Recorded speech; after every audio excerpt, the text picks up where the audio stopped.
Thoughts are swimming through my mind in this pool inside my head, and when I turn around they spill one by one upon my bed, and then my room turns upside down. The thoughts are falling to the ceiling from the ground, and now the ceiling lamp's a boat, and I'm sailing in the sea of my ideas and my thoughts. I'm sailing all the way to Spain.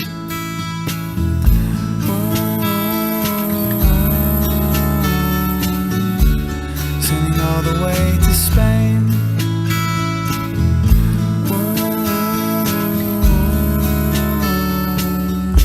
Thoughts are swimming through my mind in this pool inside my head, and just before I go to sleep,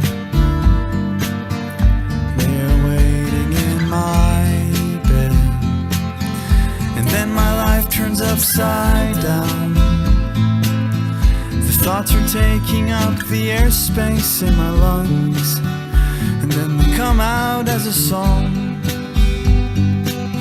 That's where I wrote you that I knew that all I did before was wrong, that I'm leaving you to Spain.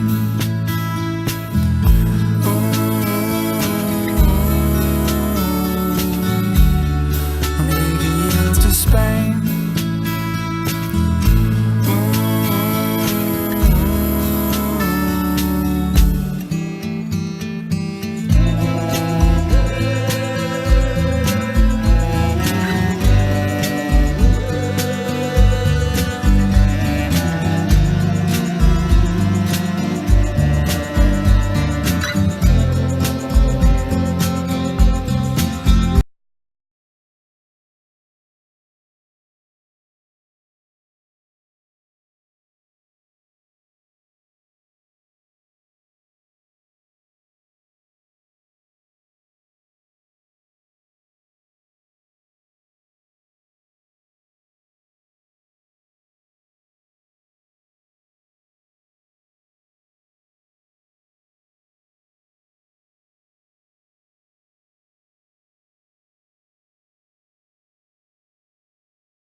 Medicaid recoveries, saved $861 million through new payment models, kept $16 billion from being lost in Medicare fraud, waste, and abuse. We've reduced improper payments in Medicare by $4.59 billion. That's the lowest improper payment rate since 2010. And we've proposed to overhaul ACOs through Pathways to Success, which will save Medicare $2.2 billion over the next 10 years. We're saving consumers money.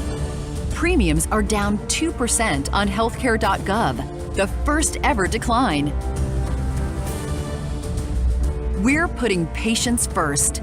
There are 600 new Medicare plans available and 17% more insurers on healthcare.gov in 2019. With a 90% satisfaction rate for the healthcare.gov call center and more pathways to enroll in the marketplace through enhanced direct enrollment. We're putting patients over paperwork. We've eliminated over 53 million hours of burden on providers and eliminated 105 burdensome measures, saving the U.S. healthcare system $5.2 billion over the next 4 years. We're increasing transparency. We've created the first ever Medicaid scorecard, released the first ever price transparency tools on Medicare.gov, and for the first time, all hospital charge masters have been posted online. We're fostering innovation. We've launched Blue Button 2.0 with 1,300 developers working on new apps. We've expanded coverage for the new generation of diabetic pumps and released the first ever rural health strategy. We've opened new virtual care options for Medicare and new telehealth benefits. We've accelerated development of biosimilars and added a new payment for ESRD. How? The power of our team.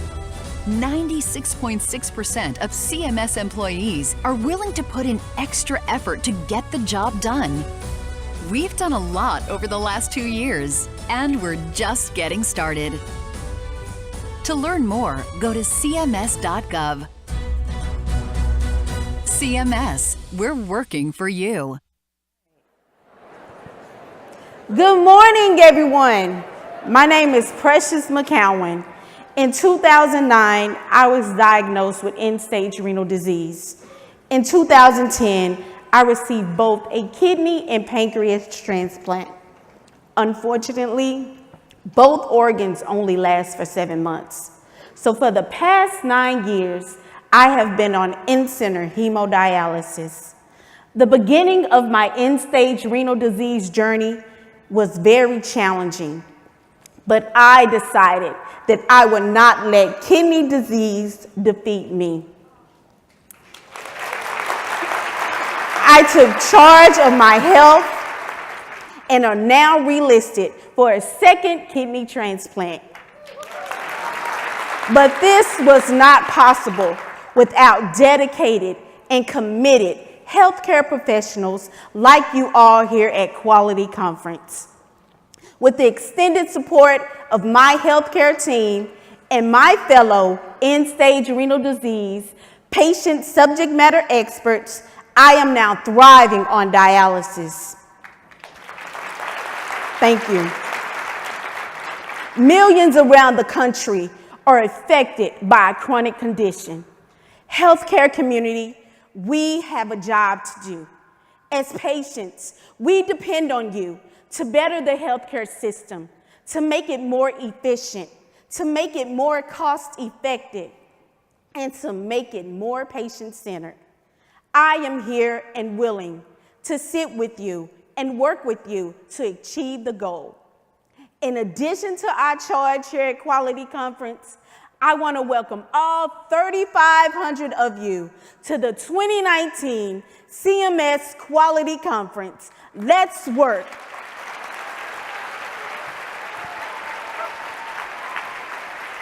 And now, please welcome Deputy Director for the Center for Clinical Standards and Quality, Jeneen Iwugo. Director for the Quality Improvement and Innovation Group, Wagner. and the Chief Medical Officer of the Quality Improvement Centers for Medicare and Medicaid Services, Dr. Paul McCann.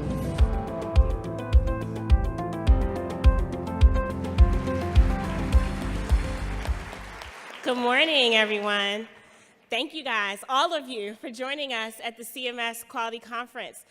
Before we begin, I want to just thank Precious so much for joining us today. Having patients as the focus of our work and at the center of our work is really integral to everything that we do here, so can you just help me thank Precious for her?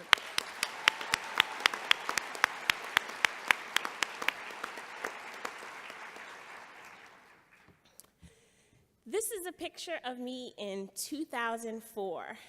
And this is a picture of me with my SSA colleagues at the time. This was at the very beginning of my federal career. And I've made some conscious choices since that time that have been extremely transformative for me. And so has our quality improvement community. We've worked to evolve into distinct, creative, and innovative networks. The BFCC QIOs, the Quinn QIOs, the HINs, we've become more agile, you've embraced new data strategies, and you've made a conscious effort to do those things with us. And we want to thank you so much for your work in this area. You've also consciously committed to bold goals and have achieved tremendous strides, great outcomes, and saved so many lives. Your momentum has created this conference and has grown this conference, as Precious mentioned, to over 3,000 registered attendees. And so we want to thank you for being here and welcome you to the 2019 CMS Quality Conference.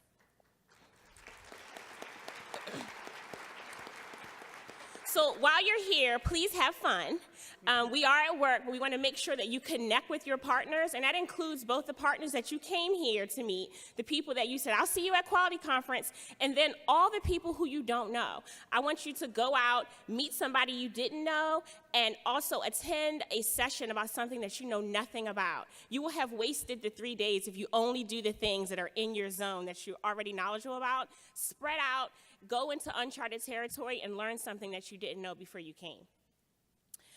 So we also want to make sure that you stay connected with us throughout the conference. Please download the Guidebook app. It will have updates. It will also give you information about our speakers, their bios, and agenda changes should they happen.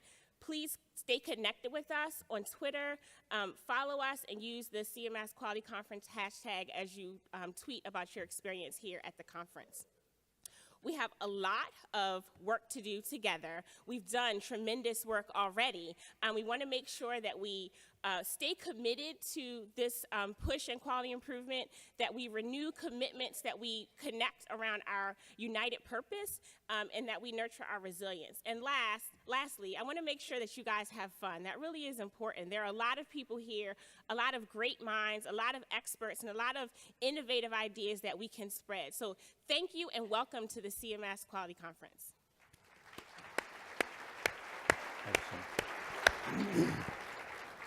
Well, you know, Jeneen just mentioned that we have a lot of real work to do. And people often ask us, especially employees, what's real work anyway? Like, how would you define real work? Well, what you see on the screen now, I hope, is what we think real work is. Real work consists of 3 main activities. The first is making commitments to get something done. The second is delivering on those commitments. And the third, which is really important at this conference, is securing commitments from others.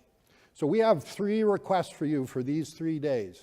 And the first is to do real work at the conference and get agreement and encourage others to do real work as well. There's no use in complaining or worrying or getting upset about anything that's happening. There are so many good results being generated by this community. Focus on them and generating more commitments. Our second request is to use a lot of the tools and methodologies and quality improvement that we've found to be so successful over the years. One of those tools is listed here on this slide. We call it DNA. And I've got 6 examples listed there. You can read them on your own. There are probably dozens and dozens more that all of you can add. But DNA stands for decide, notice, and acknowledge. And it's a real structured approach to generating positive results. So I'm going to notice it right now with that first commitment that you see on the slide, expand work to involve more patients and families in our work. You just saw a phenomenal presentation by Precious McGowan, who's never presented in front of an audience this large before. The reason that happened was because of her courage, because the leadership here decided to make it happen. I'm noticing it now for all of us to take note of, and I want to acknowledge once more that Precious did a phenomenal job in her presentation.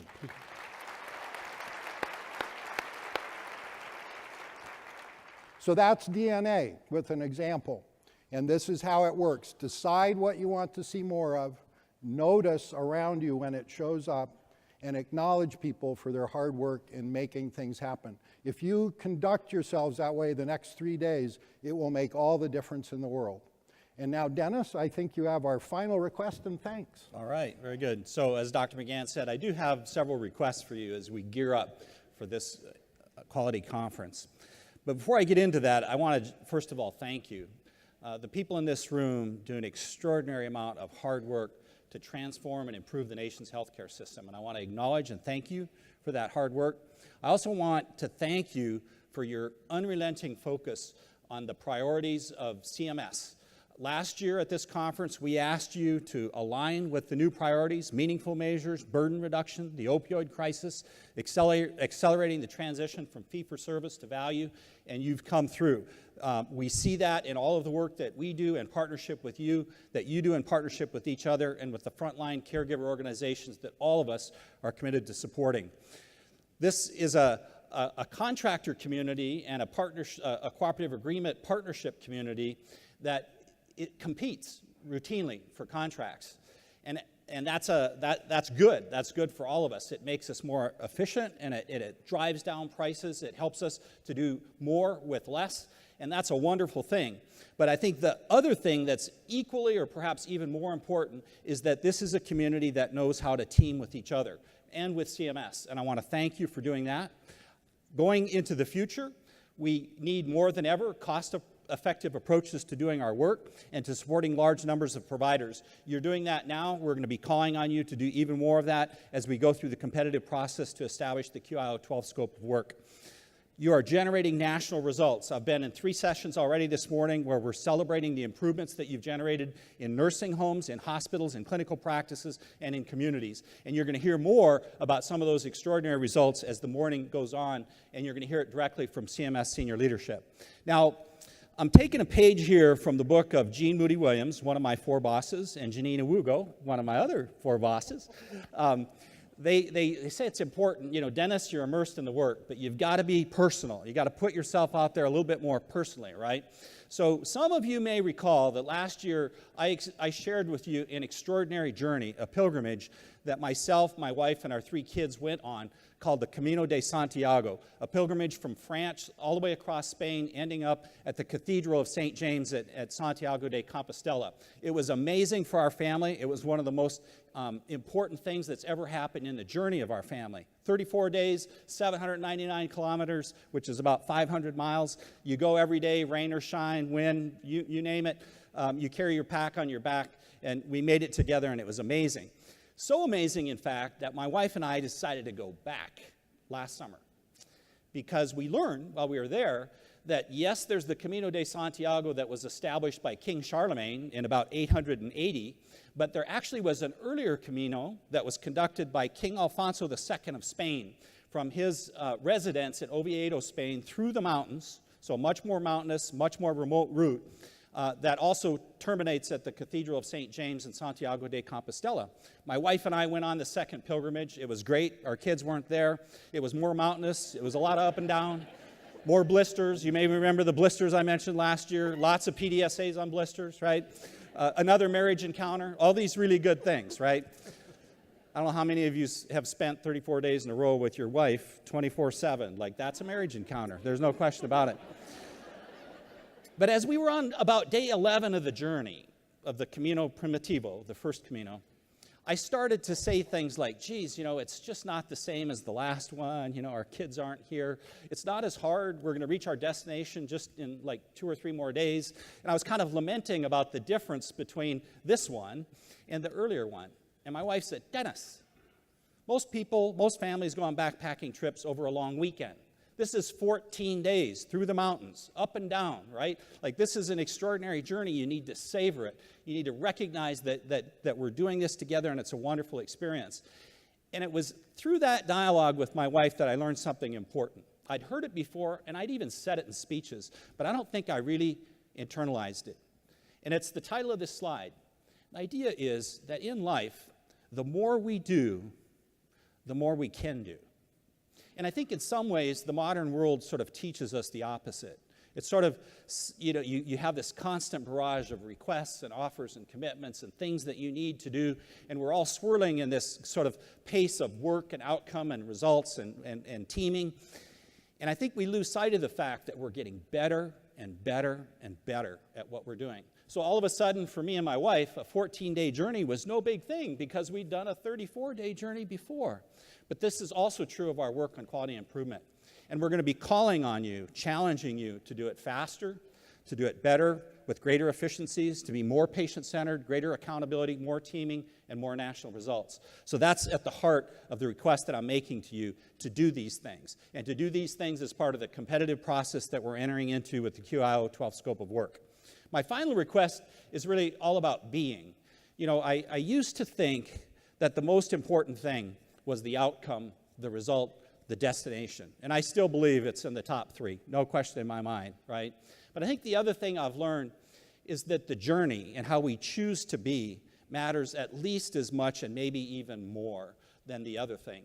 So as we spend this time together over the course of the next 3 days, and as we work together over the course of the coming weeks and months and years, our request is to be like this, to be aligning with the evolving CMS priorities. You're going to hear shortly from our administrator about those priorities, and we're asking you to lean into them in every possible way, to focus on the patients and the providers that we serve, to become more stewards of human-centered design, where we begin with the patient's needs at the beginning, to be improving, lower costs, more results, and greater value. I think I've hit that 3 times now. I hope you're hearing that, all right? Lower costs, greater efficiencies, more value.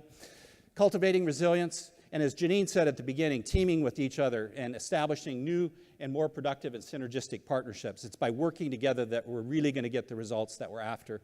And as Dr. McGann said, doing the real work of making requests and offers. You know, it's kind of beautiful. You make a request and somebody says yes, or you make an offer and somebody takes you up on it. In that moment, you create the future. You cause the future to come into being. And when you have 3,500 people in a room for 3 days making requests and offers to each other, as precious, you made an offer when you stood up here just a few moments ago. Extraordinary things can happen. The world can turn. And I would say, don't hesitate to ask us.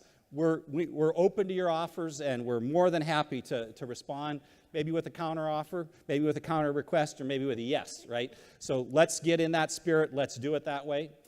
And in closing, I just want to say welcome again to the 2019 CMS Quality Conference. Please welcome Director for the Center for Clinical Standards and Quality and Chief Medical Officer for the Centers for Medicare and Medicaid Services, Dr. Kate Goodrich. That was the voice of God, and I'm just going to say, in addition to the voice of God, that Dr. Kate Goodrich is an extraordinary leader, a thoughtful leader, a supportive leader, a champion of quality improvement, and our Chief Medical Officer and Director of the Center for Clinical Standards and Quality. Welcome, Dr. Goodrich. Thank you, Dennis. That was wonderful. All right, good morning, everybody. It is so nice to see everybody here. I want to extend my personal welcome to you for being at this conference. It's going to be a marvelous 3 days. We have a lot of fun things planned. And I just want to echo everything that you heard from Dennis, Jeneen, and Paul, particularly about having fun, securing commitments, and driving towards results. It is my distinct honor to be able to introduce to you today our keynote speaker for this morning's plenary, Administrator Seema Verma. As the administrator of CMS, Seema Verma oversees a $1 trillion budget, which represents 1/4 of the federal budget. And she administers health coverage programs for over 130 million Americans. She was confirmed by the U.S. Senate on March 13th of 2017, so coming up on her 2-year mark very soon. So this year, Administrator Verma has set an incredibly bold agenda, which you'll be hearing about, to empower patients and transform the healthcare system to deliver better value and results for patients through competition and innovation. CMS will be focusing all of its efforts on 16 strategic initiatives across Medicare, Medicaid, and the exchanges to move the healthcare delivery system toward value. Administrator Verma is a graduate of the University of Maryland and holds a master's degree in public health with a concentration in health policy and management from Johns Hopkins University, so she came back home for this job. Most recently, before heading CMS, she was president and CEO of SVC Incorporated. And on a personal note, I just want to say what a joy it has been to work with and partner with Seema over the last couple of years. Like all of you in this room, she is completely dedicated to improving the quality and safety and health outcomes for patients and is prepared to use all the levers at CMS's disposal to do that. She has led our agency in accomplishing so much over the last couple of years, always with the primary goal of improving the lives of patients. And so I am incredibly proud to introduce to you my boss, Administrator Seema Verma.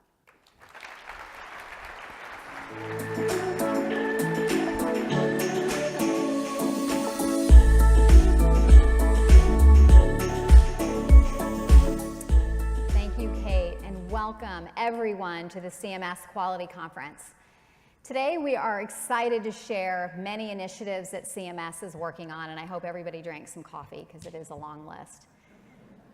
All of our initiatives focus on implementing a vision to transform the healthcare system into one that delivers better value to patients through competition and innovation. And to achieve this, we will focus on three main objectives: empowering patients, focusing on results, and unleashing innovation. These objectives will be effective because they rely more on the efficiencies and innovation of the private market rather than bureaucrats in DC. We are prioritizing a well-informed, empowered consumer rather than a government agency to make our healthcare decisions. And we're repositioning the government's role from one prescribing processes through heavy regulation to one focused on safeguarding outcomes and taxpayer dollars. This vision is a stark contrast to the problems we faced just 2 years ago. When I assumed this post in 2017, I inherited a crisis in the individual market. And regardless of whether you supported the ACA or not, it is a fact that premiums have more than doubled in states using the federal exchange since its implementation. And last year, in over half the counties in America, consumers only had access to one issuer. And where there is a monopoly, rates go up as high as 50%. And there has also been a mass exodus of some 1.3 million unsubsidized consumers from the market. Not because those individuals didn't need insurance or that it wasn't available to them, but because they couldn't afford it. And these startling facts are why I refer to our individual market as being in crisis, a crisis of affordability for millions of American families. On day one in office, President Trump issued an executive order directing agencies to minimize the burdens caused by the ACA. And within 3 weeks, CMS issued a proposed market stabilization rule and advanced additional regulations to give states new tools to stabilize their markets and offer more affordable options. And there are promising signs that these efforts have helped. For the very first time since enactment of the ACA, we actually saw a drop in exchange premiums. And this year, there are 23 more issuers on healthcare.gov than last year. But our work to increase competition and choice to lower prices didn't stop with the exchanges. In Medicare Advantage and in Part D, premiums are at their lowest in 3 years, and plan choices have increased. This administration is delivering on its promises, and improvements are tangible. However, if healthcare in America were a patient, we would say that it's stabilizing, but it remains in critical condition. And that's because the problems that existed in our healthcare delivery system long before the passage of the ACA still remain. The ACA didn't fix them, and it certainly didn't change the trajectory of healthcare spending. Our actuaries predict that if nothing is done, by 2026, we will spend $1 in every $5 on healthcare. For millions of families and businesses and government as well, this is a huge problem, and it amounts to a cost crisis. And while there are discussions about Medicare for all, the reality is we can barely afford the program that we have. The trustees report that Medicare's Hospitals Insurance Trust Fund will run out in 2026, at which point the program won't be able to pay all of its bills. And this issue is compounded by the challenge of caring for the baby boomer population, which is contributing more than 10,000 new Medicare beneficiaries every day. And thankfully, because of advancements in medical science, they're living longer. And that's a good thing, but it'll create unprecedented levels of demand that our system is ill prepared for. And Medicaid programs will also feel this pressure, which is compounded by the fact that the program is the largest financer of long-term care services in the country. And already, Medicaid is the first or second largest item in state budgets. And our actuaries project that costs will nearly double over 10 years. No wonder we hear that more Americans than ever are deeply concerned about healthcare. And while we have one of the best health systems in the entire world, we pay more than any other country.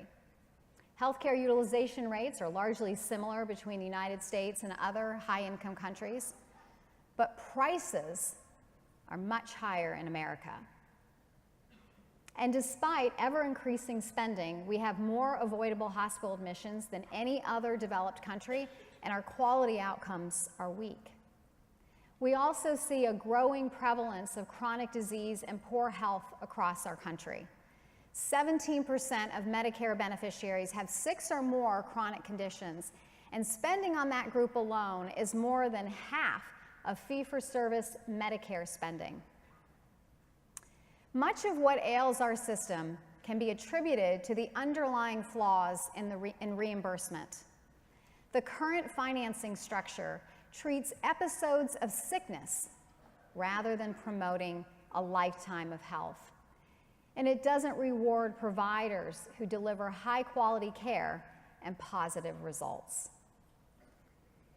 The costs of regulation and administration are also taking a toll on our healthcare system. A study found that for every hour providers spend seeing patients, they spend nearly 2 additional hours on paperwork. And so imagine declaring to your friends and family that you spent years and hundreds of thousands of dollars on medical school so you could spend twice as much time on paperwork as you do seeing sick patients. It's backwards and it's wrong. And because of it, the problems of clinician burden and clinician burnout are real and alarming. And when you piece it all together, the system we have today is complex, opaque, and difficult to navigate for patients. Whether it's tracking down all of your records or just the cost of a procedure, the system is not patient-centric, and patients lack information and therefore the power to make decisions that are best for them. For generations, we have tried to fix our system by regulating its every sector, every provider, every payer. But we haven't unleashed the most powerful force for improving quality and value: our patients. We all know how difficult it can be to navigate the healthcare system. So we are taking action to create a world where patients have instant information at their fingertips to easily choose a doctor to get the best care at the lowest price. And you may have heard about our e-Medicare initiative. So think about the average senior entering Medicare.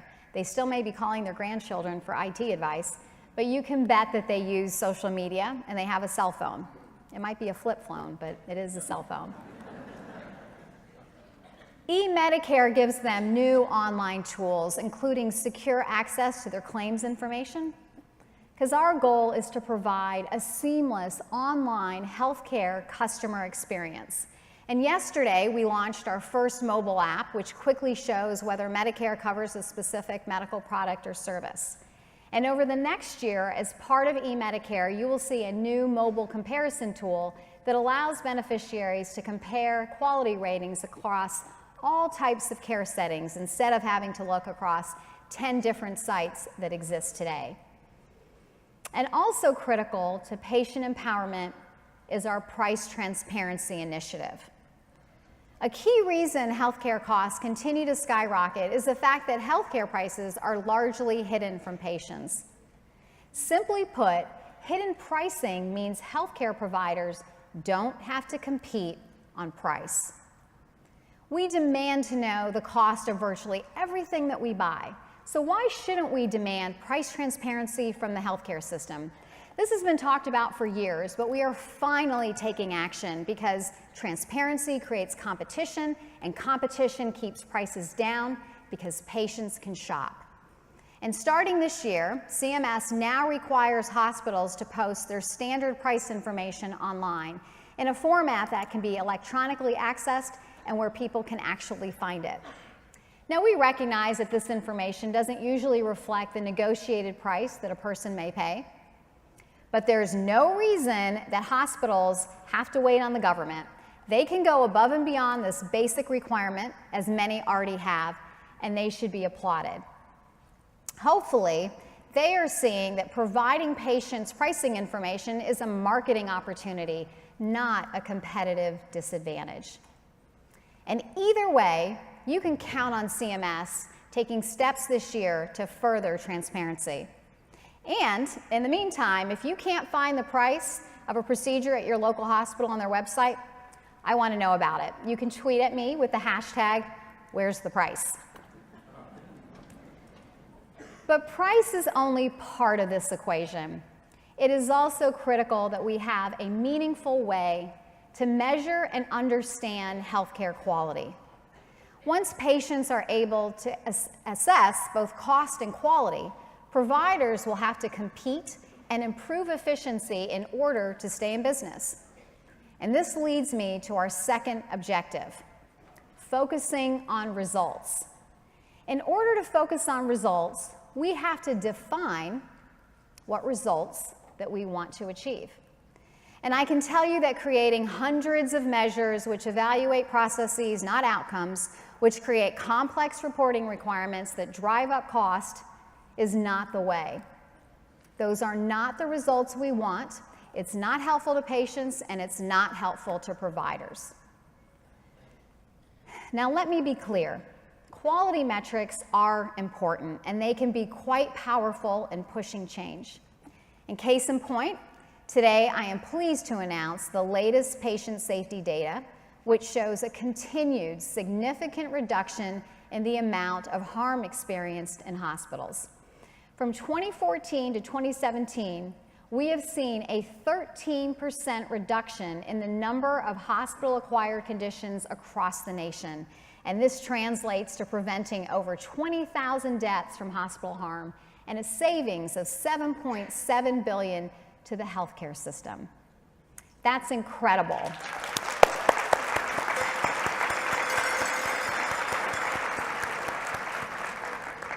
And I know that many of you in this audience have been personally involved in this important effort. And while I am so proud of this accomplishment, we are working to get to a smaller set of dynamic measures that patients can use to identify high-value providers. In 2017, we launched our Meaningful Measures Initiative, and we delivered on our promise. We rolled back nearly 20% of measures because they were either topped out, duplicative, or simply overly burdensome to report for little gain.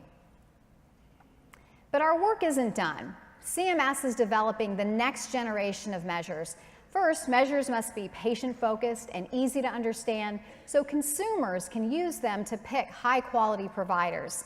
And just like with pricing, when quality information is hidden or indecipherable, providers don't have to compete on quality.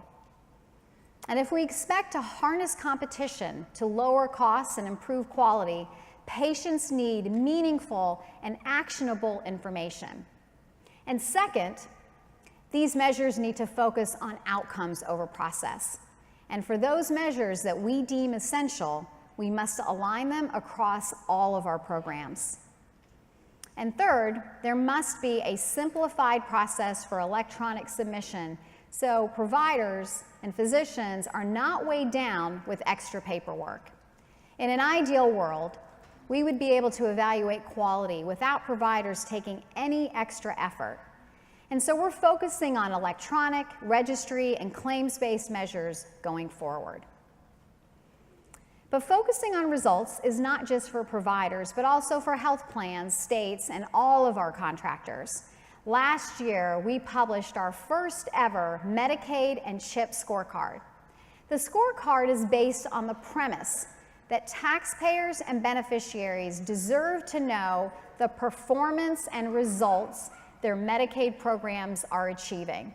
And later this year, you will see a newer version that will allow cross-state comparisons and add new measures in areas like cost and program integrity. And to obtain results for the American people while driving down spending and continuing to maintain access to world-class care, we must unleash innovation in every possible way to transform our system. And for CMS, that starts with payment innovation to better align financial incentives for providers to deliver efficient, high-quality care. Last year, Medicare introduced new payment policies for home health, nursing homes and labs, and a new competitive bidding system for durable medical equipment. And we also addressed Medicare's payment policies that contribute to reduced competition across different sites of care and greater costs for patients. These policies injected market principles and move us towards an outcomes-based system. And we will go further as our system needs to realign payment incentives to pay for the results that we desire. When providers have responsibility for managing a budget and their reimbursement is tied to the results they produce, they will be incentivized to find innovative ways to keep people healthy and to lower cost. And with the right incentives, our healthcare system will seek out innovative, cost-effective therapies and consider how to better address factors like the social determinants of health that can drive costs and worsen outcomes. But our progress has been slow, and it needs to speed up. Today, only 14% of providers in Medicare are in value-based agreements. CMS has spent the last year developing a new cadre of models and a strategy to increase provider participation. First, our models recognize that not every provider is comfortable taking full risk, but we can still figure out ways to create incentives for providers to deliver the outcomes of low cost and high quality. CMS will be offering new opportunities for providers to accept higher levels of risk and also new financial models that ease providers into value-based agreements. The new financing arrangements will be applied to primary care as well as different disease states and types of providers. And it will focus on preventing the progression of disease and increasing quality of life. We're going to start with some of our most challenging, complex areas like end-stage renal disease, cancer, and other serious illnesses. And our new models offer additional regulatory flexibility as providers take on additional accountability. And this was the case with our recent overhaul of the Medicare ACO program. In order to increase participation into value-based reimbursement, we will develop templates for states and other payers to use our models to drive value in their own programs, because ideally, providers that are participating in models are doing so not only for their Medicare patients, but for all of their payers. And as we think about new ways of paying for healthcare, there are two unique populations which I would be remiss if I didn't mention: care for dual eligibles and rural Americans. 12 million Americans are dually eligible for Medicaid and Medicare, and astoundingly, 26% of their hospitalizations were potentially avoidable. Between CMS and states, we spend over $300 billion each year on this population. But the financial incentives between the two programs are often misaligned. And as a result, we continue to see poor outcomes and poor customer experiences. We must do better for this extremely vulnerable population. And that's why we'll be opening up our current models to other states, and we will support the development of new models and opportunities for additional states to test innovations. And similarly, CMS is rethinking care for rural Americans. Roughly 1 in 6 Americans live in a rural area, and statistically, residents of rural communities tend to have worse health status than those living in urban areas. And one of the biggest challenges rural Americans face is access to adequate health care. And it's no secret that many rural hospitals are struggling to keep their doors open. 40% of rural hospitals have negative operating margins. And when rural hospitals close, it can be devastating for their communities. And that's why we're thinking about how we can adjust our wage index formula to avoid exacerbating the already stark disparities between urban and rural providers.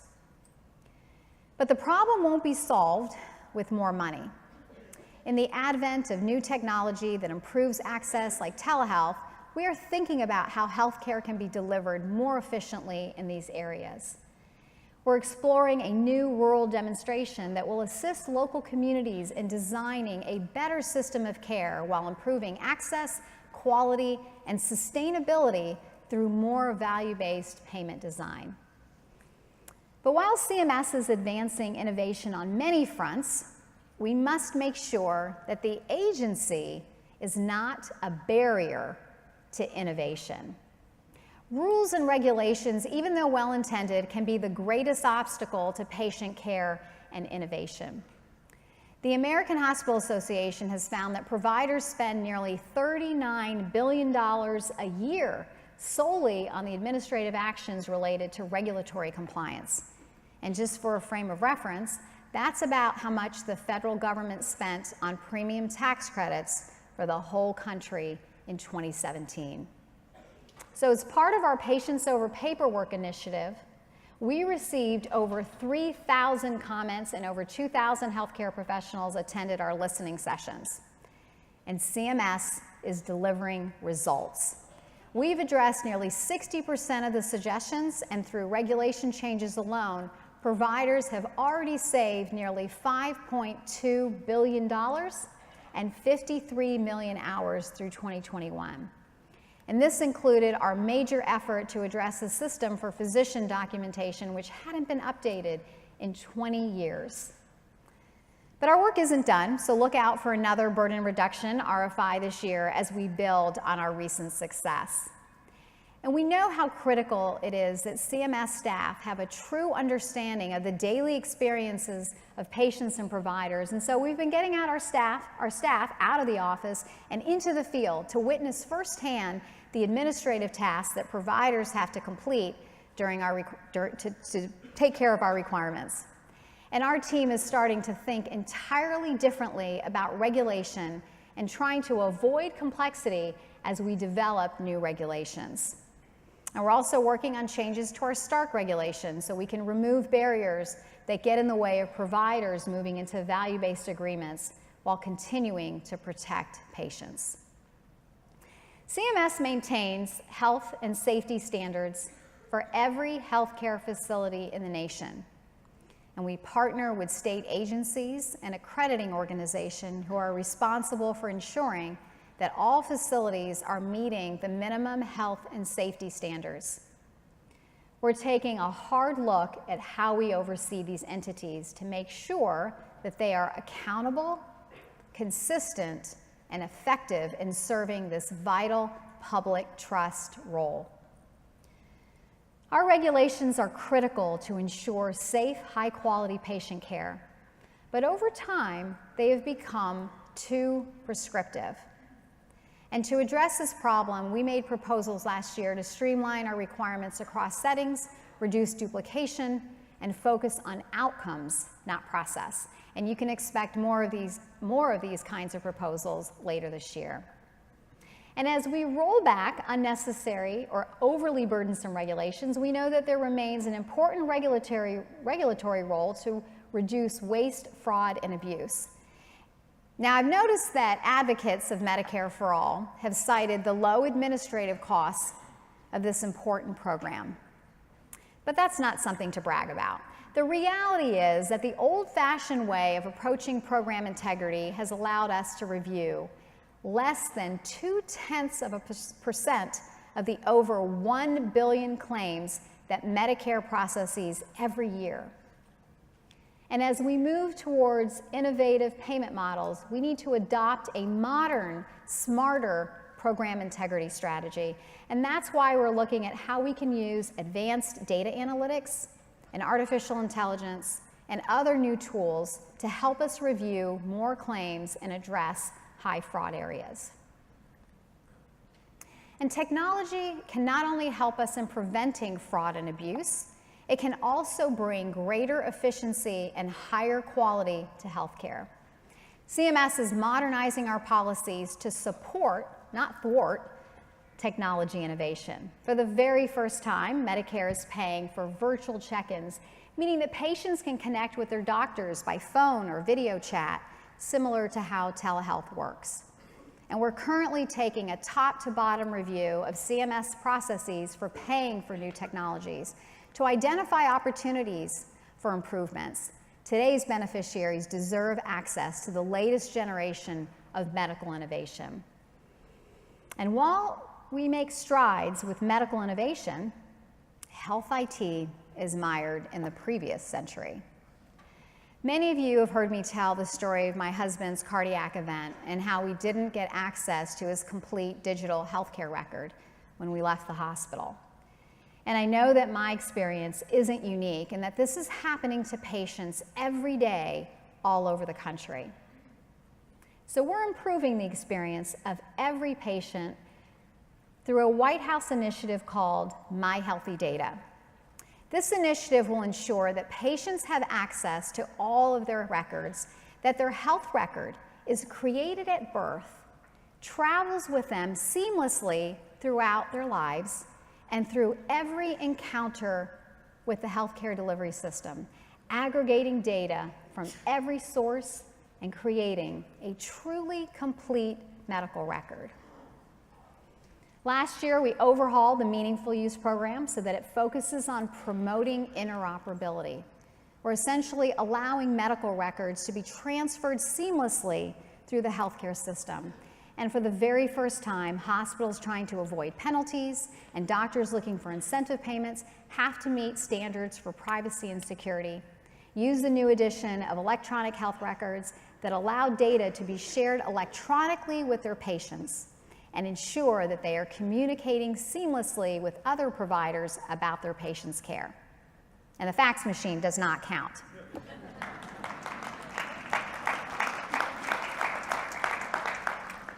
With this flow of information, we will reduce duplication and harm in the healthcare system and advance coordinated care. And patients can choose to donate their data to researchers working to develop the next generation of cures and innovative treatments. And because of our Blue Button 2.0 initiative, over 1,400 app developers are building user-friendly apps that help Americans understand and access their data, like sharing their claims history with their doctors, lists of medications, and reminders for care. But our support of innovation doesn't stop with technology. When we talk about innovation, we're also talking about unleashing the potential of our laboratories of democracy the states. Medicaid is a vital safety net program that was created to care for society's most vulnerable. And let me be clear, this administration is firmly committed to this purpose, and we recognize the rising cost of the program threatens its sustainability. And it's vital that we work to ensure that Medicaid meets the needs of the people who truly need it. And we believe that states are best positioned to design local solutions to these challenges, free of one-size-fits-all regulations from Washington that impair flexibility. And in the last 2 years, we have made great strides in changing the reputation of CMS among states, once seen as an obstacle to reform, and now a true partner and catalyst for innovation. Since taking office, we have approved over 50 Medicaid demonstration projects, including 8 community engagement waivers and 17 waivers to expand access to substance use disorder treatment. And late last year, we took a major step towards empowering states to address problems in their insurance markets caused by the ACA by giving them unprecedented flexibility to create better alternatives through state relief and empowerment waivers. Under the new guidance, states have tools to design innovative programs to meet the unique needs of their citizens and delivery systems, which will translate into more affordable alternatives in the individual market. And we've gone the extra step of putting out model concepts as well, so that states have some examples of how they may choose to use these new flexibilities. And another area where we're delivering results is in lowering the cost of prescription drugs. CMS is working diligently to execute the President's blueprint on drug pricing, because prescription drugs constitute one of the fastest growing areas of healthcare spending. And CMS has already taken steps to strengthen Medicare Part D and Medicare Advantage with new tools to help plans negotiate lower prices. And we have put forth a bold model for Medicare Part B through the International Pricing Index that preserves patient access and choice. Transformative technology comes with high costs, new drugs, and some curative have price tags close to $1 million. And as Secretary Azar has said, there's little difference for a sick patient between a miracle cure that hasn't been discovered and one that is too expensive to use. Our national conversation on this issue will continue, and you will see more action from us. As you can see, if you haven't fallen asleep, that our initiatives apply to the entire healthcare delivery system. We are empowering patients with better access to better information, price and quality transparency, choice and competition, put patients in the driver's seat. We're focused on results. For too long, rules and regulations have been focused on process, but bureaucracy doesn't heal the sick. Clinicians do. We are streamlining regulations and putting patients over paperwork, and we are unleashing innovation with a payment reimbursement system that transforms our system of sick care into health care. We are giving states the flexibility to enact innovative changes that are tailored to their Medicaid population and their insurance markets. And we are leveraging innovation, ensuring that patients and doctors have access to instantaneous, life-saving patient care information. We are solving problems to sustain our programs over the long term, to make our system more competitive, innovative, and to deliver high-quality, affordable, and coordinated care. The challenges we face are immense. They have confounded past administrations and experts who have relied too heavily on government-centered rather than patient-centered solutions.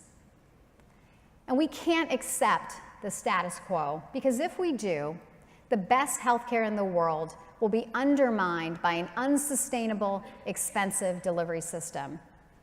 And I know that by empowering patients, focusing on results, and unleashing innovation, we will move toward a patient-centered health system that delivers higher value. This is a call to action.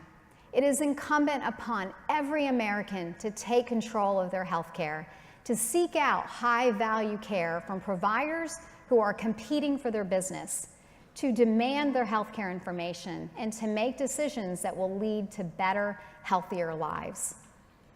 All of us have a job to do.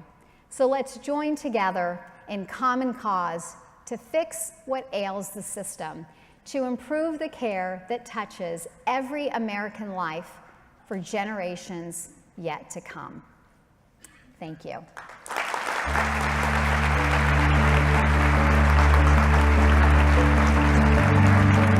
Ladies and gentlemen, please welcome back Kate Goodrich.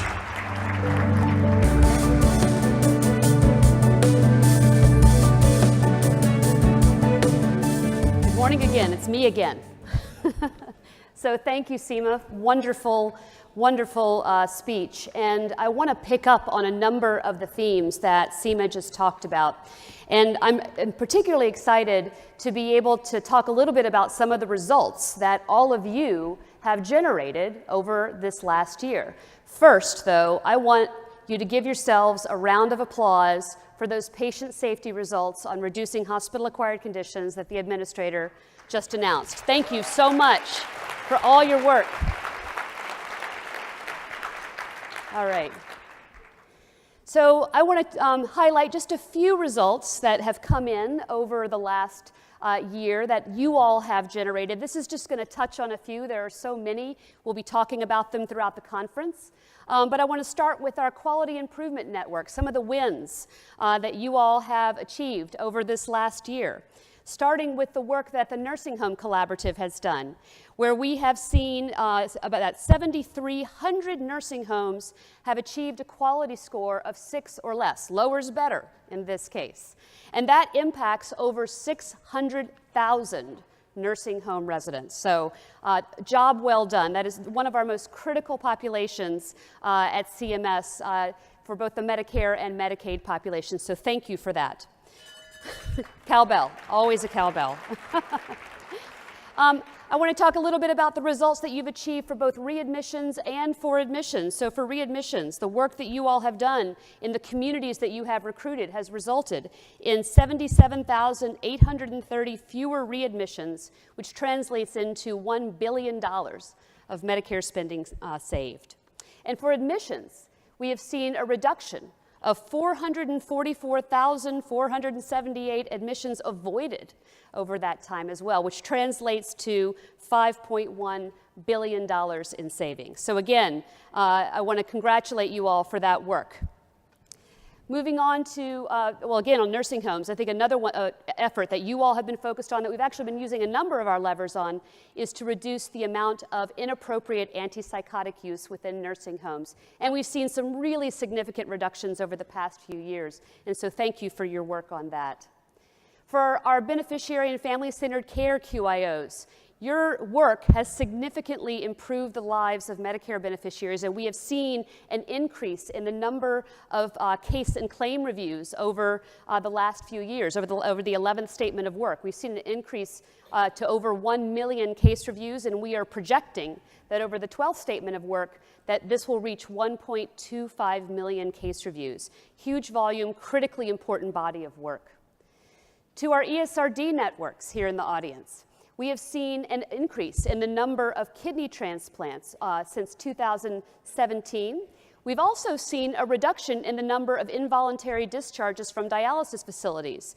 This is something that may not be as known as a quality issue for some in the audience, but it really is important for us to be focusing on that, and I really appreciate the focus the networks have had on this critical quality issue over the last few years. We've also, very importantly, seen a reduction in the number of bloodstream infections. And then the last one here on the slide, I think I got to see this on a day-to-day basis, watching our regional office colleagues working with the ESRD networks when all of the natural disasters came through, and we had to ensure that patients who needed dialysis were able to get dialysis if they were in affected areas. And so I thank you for your incredibly diligent, very hard work during those storms and fires. And then finally, for our practice transformation networks, who have been working with the clinician communities, with individual and group practices to improve care for patients. We've seen significant advancements. This is a little bit of those of you who are in the PTNs have undoubtedly seen these before. That may not, this format may not be as recognizable to everybody else, but this shows us that over the last couple of years, we've seen, first of all, 100% expectations met around recruitment and enrollment, and we're starting to see some really transformative changes in health outcomes, reductions in hospitalizations, reductions in readmissions, and improved health outcomes like blood pressure control, avoidance of adverse events. So we'll be talking about a lot of these over the next 3 days. So I want to pick up on some of the themes that Administrator Verma talked about. Obviously, in the Center for Clinical Standards and Quality, we focus on all of the different levers that we have to improve quality across the country, and we have a number of levers. Number one is, of course, paying based upon quality and cost, so paying for value, and I'm going to leave most of that discussion to when Adam comes up on stage to talk about his work at the Innovation Center. But Administrator Verma has also asked us to think creatively within the fee-for-service system about how we can make those programs higher value as well. And so you'll be hearing more about that throughout the coming year. Of course, we have all of our wonderful quality improvement networks who work directly with our frontline providers to help them understand best practices and spread those best practices to directly impact the lives of the patients that they serve.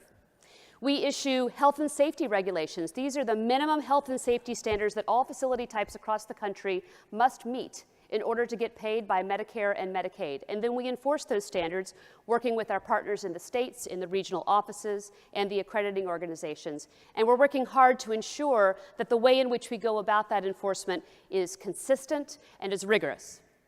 And then finally, quality measurement, which is near and dear to my heart, as everyone here knows, and what I'm going to spend the rest of my time talking about, because quality measurement is not an end, it is a tool to improve care for patients, and it is a foundational tool in order for us to get to value.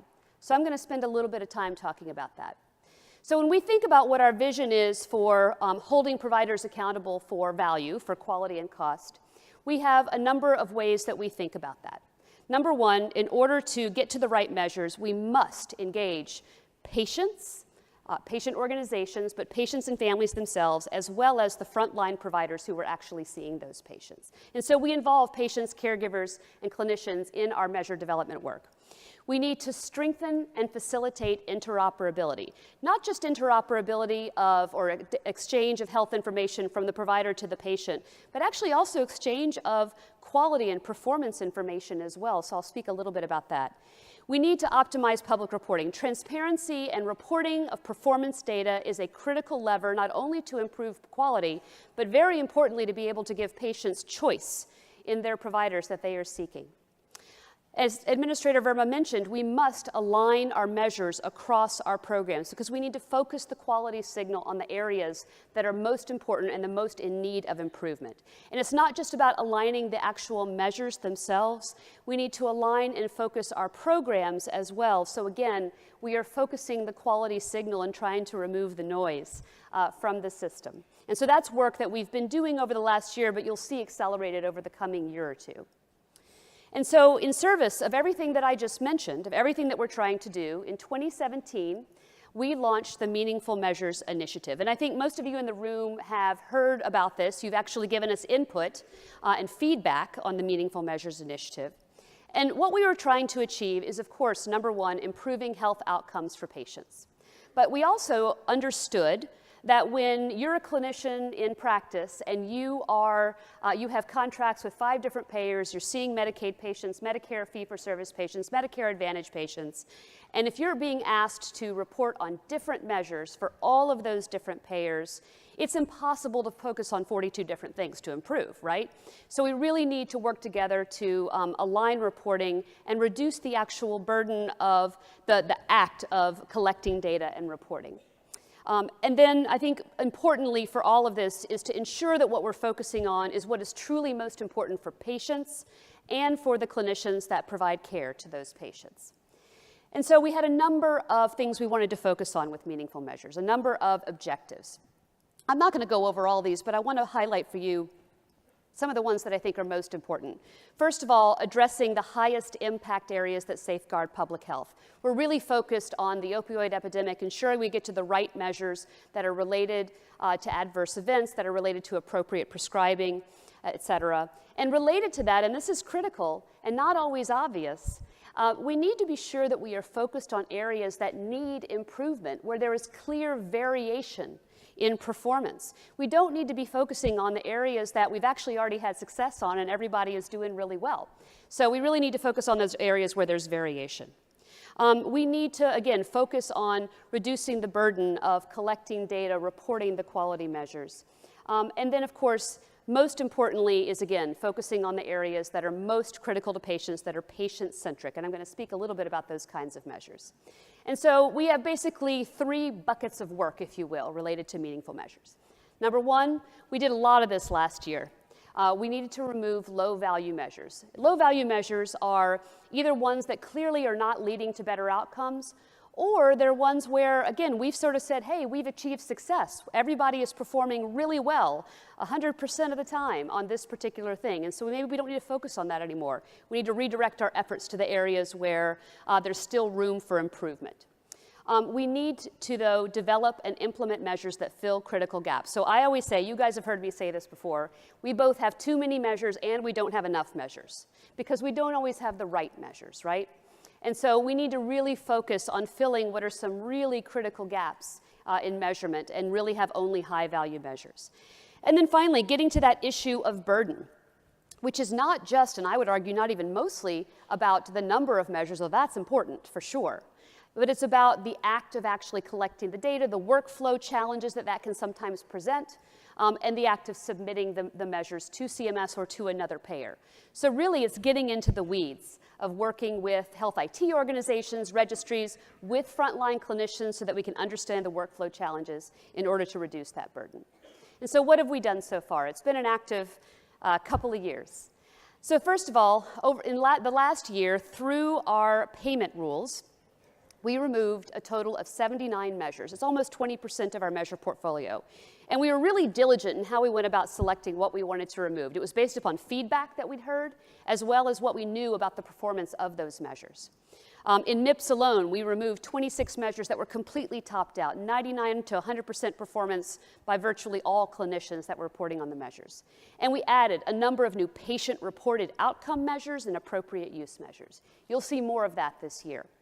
So in our entire measure inventory, we have close to 400 measures at this point. And remember, almost 300 of those are in the MIPS program for clinicians to reflect all the different specialties that report into that program. So it's a very, very diverse set of measures. We now have 180 outcome measures. That is a huge change from even just 2 or 3 years ago to get to that many outcome measures. And we're seeing that happening with our partners who are developing measures outside of CMS. We have 43 patient-reported outcomes. That, again, is an enormous shift over the last couple of years. And 96 measures are able to be submitted through electronic means. And that actually is an underestimate, because for those of you who work with qualified clinical data registries or QCDRs, many of those measures, which are not technically part of our portfolio, are submitted electronically.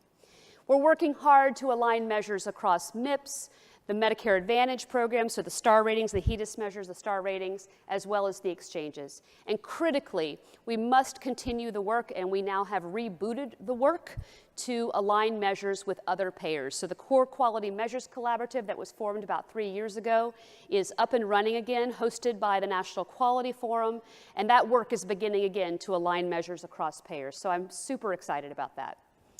Also working very hard to fill gaps, as I mentioned before, addressing the opioid crisis and avoidance of harm. We've heard a lot about the need for better safety measures within nursing homes, so we're starting to focus on that as well. Being able to better capture measures of interoperability and care transition and appropriate use of services. We're very interested in those as well, and we're seeing a lot of activity in the measure development world around appropriate use, which is kind of a challenging area to measure accurately and fairly, but a lot of science behind that is being developed as well. And of course, sort of the ultimate type of measure that we want to be using is one that really captures the patient's voice, which is patient-reported outcomes measures. And I'm glad to say the science on that has really progressed, and we're seeing some excellent work being done in the field. We're supporting some of that very proudly, and I think you'll see more of that in the coming years as well. And then finally, the last category, the last tranche of work, if you will, is around, again, focusing on making reporting easier for the people who have to do that work. So a significant body of work happening within CCSQ and elsewhere, developing more APIs for quality measure data submission. We have one for the quality payment program now that has been wildly popular. So we are actively working to develop more APIs for other settings of care to submit measures. We're also working on developing public-facing APIs so that the public can have better and easier access to our quality data. We're prototyping the use of the FHIR standard for quality measurement and supporting the use of interoperable electronic registries. We're really seeing those grow within the community, which is exciting. The harmonization of measures across registries is another significant body of work. So as a clinician, if you're choosing which registry you want to work with, and you have measures of the same topic that are just slightly one off from one another, that actually makes it hard to choose what you want to focus on. So we're working with our registry partners on that as well. And then timely and actionable feedback to providers is critical to be able to actually use this tool that is a measure to improve. And then finally, some very exciting work that maybe Adam and I will be able to talk a little bit about with you around the work we're doing with the Innovation Center on the use of artificial intelligence in order to predict patient outcomes and thinking about the future about how we can use AI in quality measurement. And all of this is in service of transforming our programs to value. We have a specific initiative we're focused on around transforming MIPS to value to really focus on providing information to patients on quality and cost that is actionable, that allows them to be able to select a provider. That is really the end game for all of this work that we're doing. And so I'm excited to be able to share that with you. And I think at this point, I'm going to transition over to a fireside chat with Adam so that we can build upon what we've just talked about. I'm just going to briefly introduce Adam to you. So Adam Boehler, before joining Ladies and CMS, gentlemen. well, voice of God, please go ahead. Okay, I'll be the voice of God. How about that? Adam deserves that. So before coming to CMS, Adam was the founder and CEO of Landmark Health, which is a company that provides home-based medical care. Landmark was founded on the premise of passionate people transforming how care is delivered to those who need it most. Prior to founding Landmark, Adam served in several other executive-level roles, and he is widely regarded as an innovative leader in the private sector. And we are lucky to have him at CMS. He is someone who has designed and implemented new patient-focused approaches to healthcare delivery.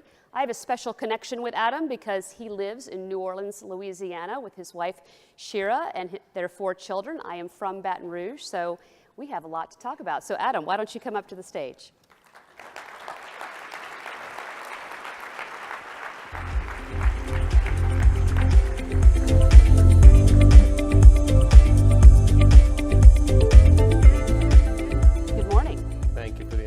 Kate. You're very welcome, Adam. That's me doing all the work from.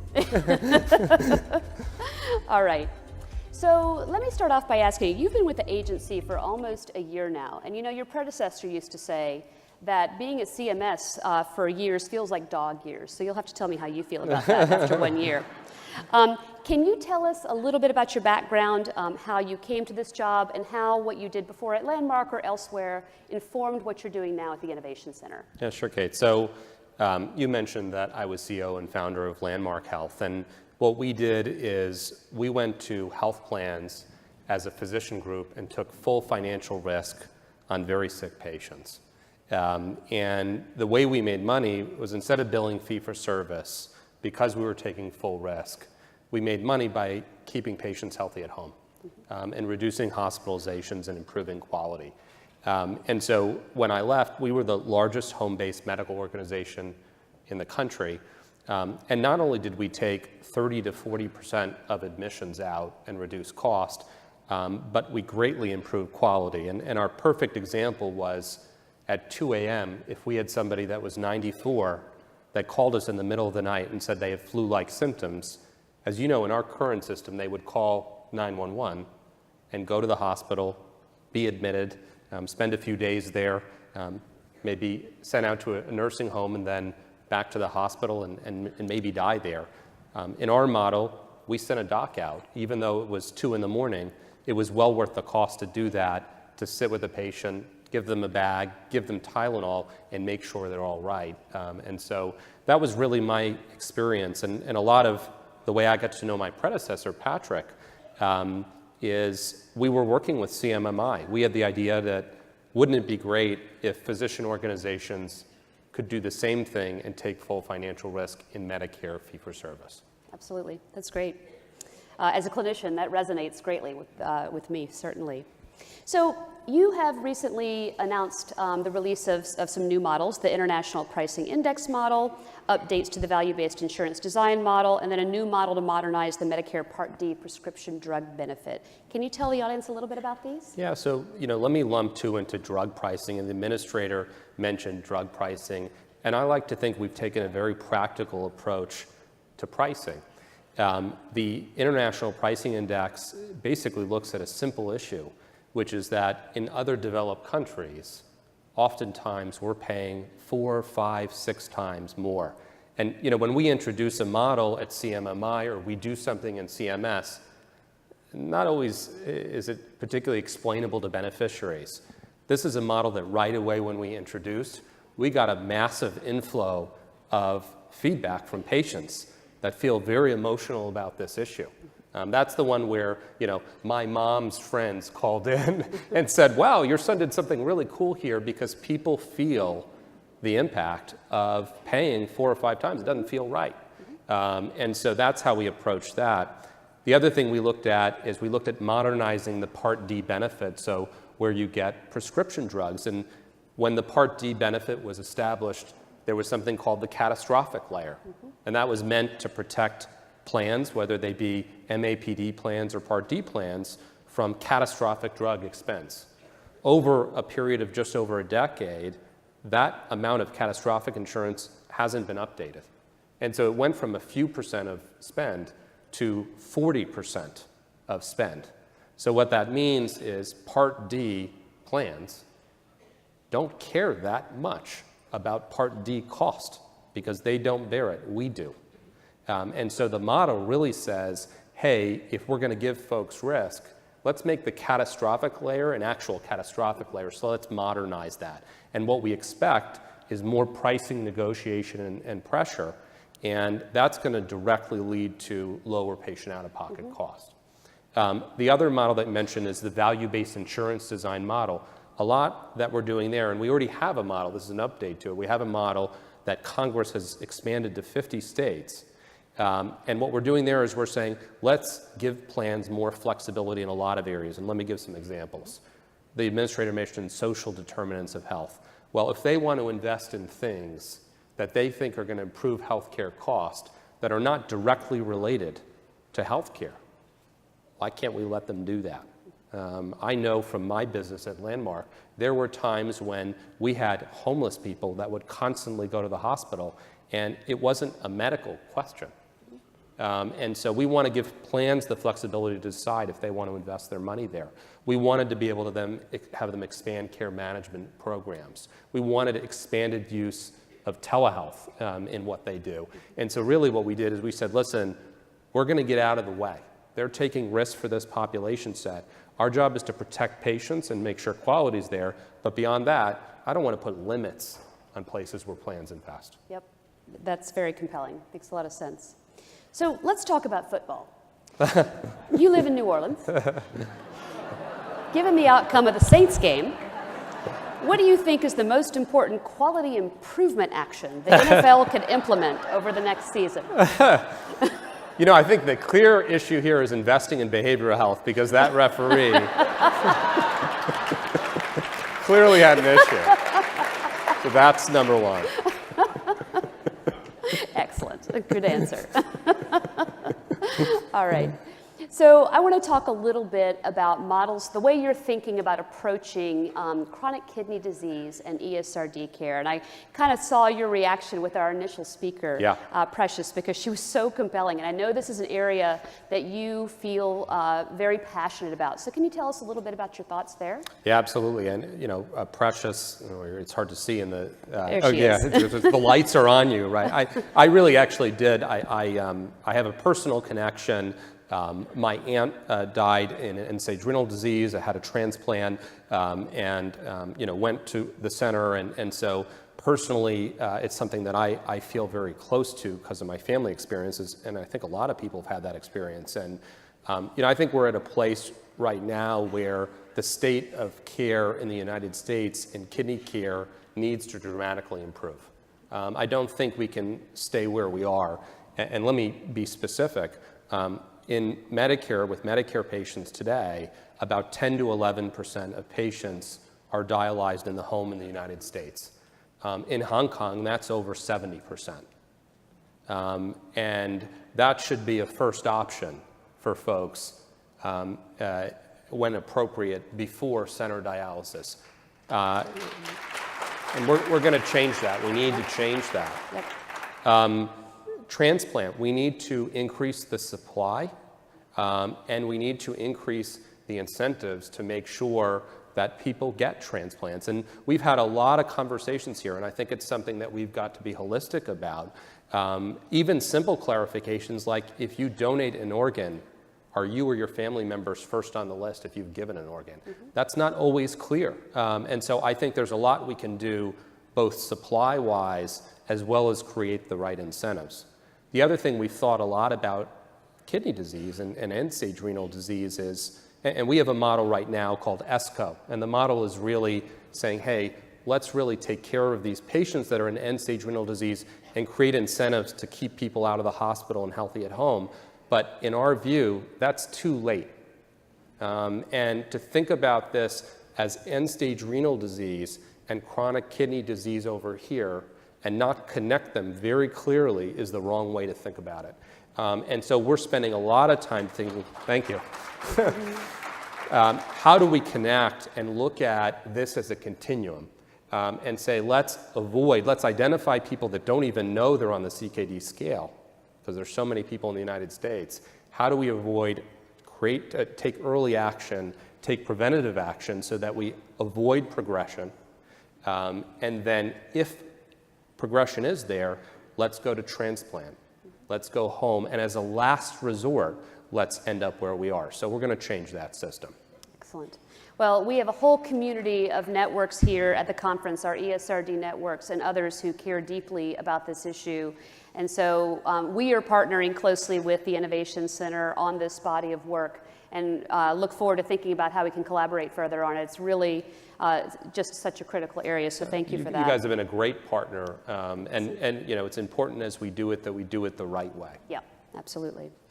So let's switch gears a little bit, and I want to talk about something I alluded to in my remarks around this work that we're doing together around leveraging artificial intelligence for the purpose of predicting outcomes. This was really your vision for where CMS needed to go. So can you talk a little bit about that? Yeah, so, I'll tell you how it started, the way it started is, some of you may have seen, there was an article that UCSF and Google published where they looked at taking artificial intelligence and applying it to quality metrics. And they looked at, they weren't reported, they were claims-derived and EHR-derived quality metrics. And the net result of the study was the predictability was better than our best quality metrics out there when they applied this. And it was all derived, so no clinician burden. And so we thought that was interesting. And so I remember I had a discussion with you, and we said, well, one of our jobs, in addition to kind of furthering quality metrics, is to think outside the box. And how do we create the right system where we provide the data and we can experiment to see how can we use advanced analytics and artificial intelligence. And so this is now about a couple months ago, the administrator initially indicated we were going to do this, but we're going to do a challenge We're going to go abroad with millions of dollars out there where we're going to challenge folks in private industry or public broadly. We're going to give them a sample of data and ask, how can you reinvent quality across the United States? And we're judging it on 3 main criteria. 1, is it predictable? Better than what we have. 2, is it derived, so there's no clinician burden? And then the final one is an added one, which is it can't just be a black box, because we want clinicians to be able to understand what's coming out and learn and evolve on that. So that's something that you'll see in the near term, but you'll see a full multi-million-dollar challenge go out across the country there. Yeah, this is very exciting work. I'm super excited about it. And this is, I think, a great example of where in our collaborations, we can actually use some of the Innovation Center models to be able to test out some of these really innovative methodologies for doing quality measurement, to get to value, and that can ultimately, if proven successful, could transition into the fee-for-service programs as well. So a really, I think, important partnership. So a couple of terms of art I want to ask you about. Which do you prefer, crawdads or mud bugs? I feel like I just have to randomly pick because I'm not sure what either are. Crawfish. Crawfish? Okay. Yes. Mud bugs. Are you from Louisiana? I'm a year in. You're a year in, all right. And what's the difference between a frog strangler and a duck drowner? Whether somebody's really from Louisiana or faking it. Ah, yes. For those of you who don't know, those are terms that I grew up with, particularly frog strangler, to describe the really monsoon-like thunderstorms that you get in Louisiana every summer afternoon. So, it's been look. I'm from New York, originally from upstate New York, and I've never lived in the South, but it's been fantastic. Yeah. I mean, what a great place to be, and totally different. Absolutely, absolutely. All right, let's get serious again. All right.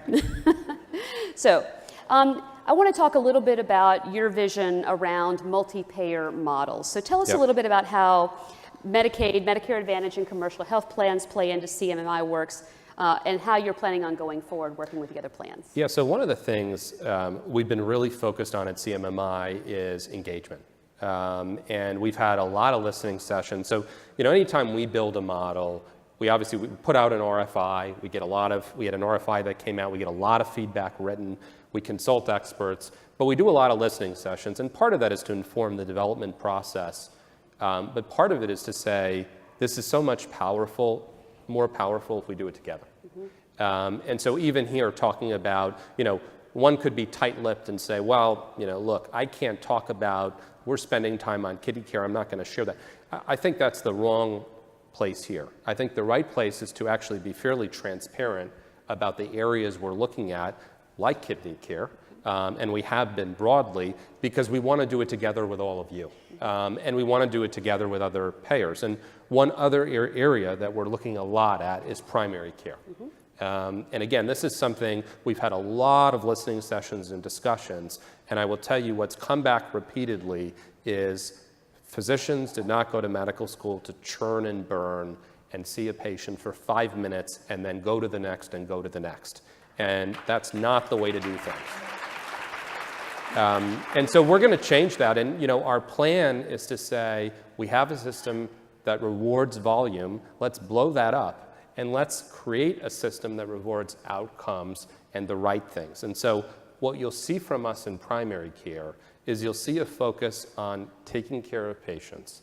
You'll see a measurement that is oriented more toward, are you keeping patients healthy at home? Not how many patients are you seeing? We're going to stop paying $15 for a phone call for this period of time, and we're going to create a situation where physicians can spend more time with their patients, they're less burdened, and quite frankly, they're compensated even better, because a great doctor makes a big difference. And so I think you'll see big changes there. Excellent. All right. Well, Adam, thank you so much. It has been a pleasure talking to you. We're so glad you're here. All right. Thank you. Yep. All right. Thank you, everybody. Hello, Travis. Hi, Jean. Thank you so much for being with us today. And certainly, as we hear,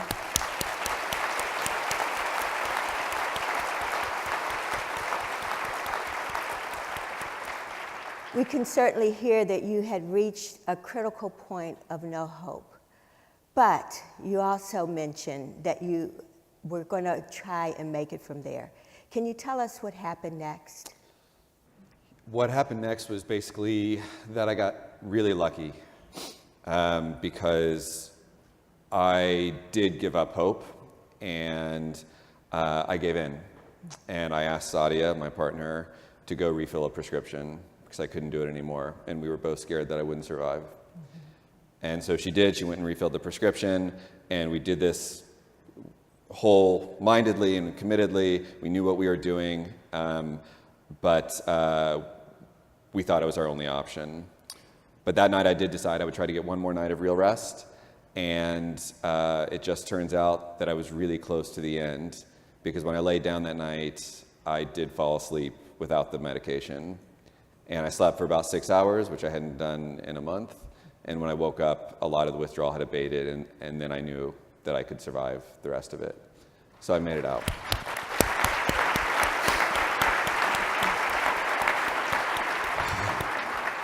We're really happy that you made it through that journey, and more so that you're here as well and able to talk about it with this audience full of people that are ready to move into action to make sure some of the experiences that you went through, what can we want to make sure that we can keep others from having to do that. It's my pleasure to introduce to you Dr. Travis Rieder. He's a research scholar and director of the Master of Bioethics degree program at the Berman Institute of Bioethics at Johns Hopkins University, not too far down the road.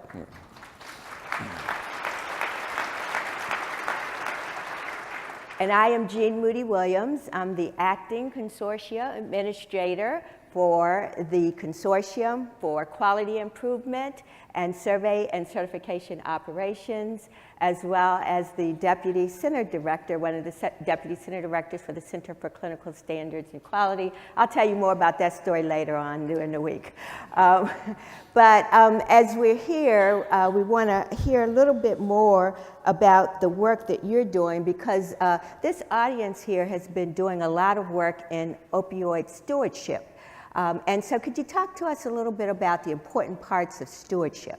Sure, yeah, so I have this very interesting life now because as you said, I'm a researcher by training, and so I worked in bioethics in very unrelated fields, and then I got hit by a van, and my life changed a lot. And so I went through this experience, and I kept it as what felt for some reason as this dark little secret, and it's not, and I'm happy to share it with you, but it felt that way for a long time. And so I didn't share it, and I thought it was just this idiosyncratic thing that happened. People have bad experiences in healthcare, but I'm a researcher, and so it bugged me. And so I started reading, and I started talking to my physician friends at Hopkins, and I started to realize that I didn't think this was a one-off. It wasn't that like a dozen doctors at world-class institutions in the DC, Baltimore area just miraculously all didn't have the same information to help me out. It was that there are deep chasms in our healthcare system, and there's a deep lack of knowledge when it comes to opioid painkillers. So what I've been doing for the last 3 years is basically thinking about this question, about what it means to use opioids well against the backdrop of America's crisis. And so I'll give you the punchline now, and you can steer me as you want, right? But the punchline is something like, I'm an ethicist, so I have a lens. Everybody brings their own lens. And I want to know, what should we do, right? What's the right way to treat these drugs?